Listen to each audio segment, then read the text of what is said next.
how to use the fax system. It's very simple. You need to set up a couple of things before you can really use it. Go to Setup, go to Phone Fax Miscellaneous. Take the opportunity to put your area code here and adjust for the daylight savings. Should I dial my area code? Yes, probably you don't want to log the calls. This is a little bit unrelated, but do it at this time.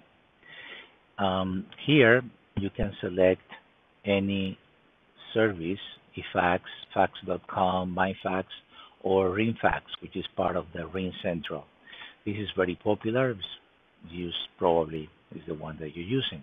So this is the service that you are using. Okay.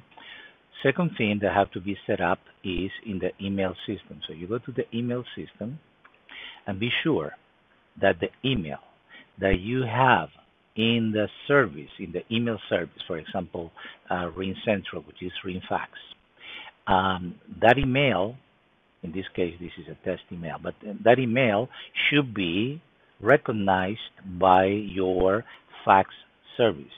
Okay. So it should be part of the emails recognized by your fax service. Also, you need to put here in the private description, okay, you need to put eFax. It doesn't matter if you're using RingFax or fax.com or MyFax. It doesn't matter. You're going to put eFax. You can put something else after this, but, you can type something. But the first word must be eFax. Then, essentially, you are ready to go if you have an account with RingCentral. There are many ways to send faxes, but the simplest one, and there are even ways to send disputes through faxes to the credit bureaus, but without going to that one, we're going to simply select the template here, whatever it is, right?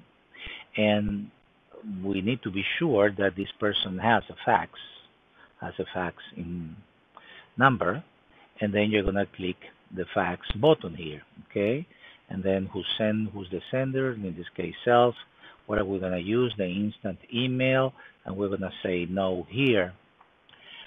We can say yes, of course, but we're going to say no at this moment. And so the email is being transformed into a PDF attached here, and as you can see, it's going to send to RCFax, which is RingCentralFax.com.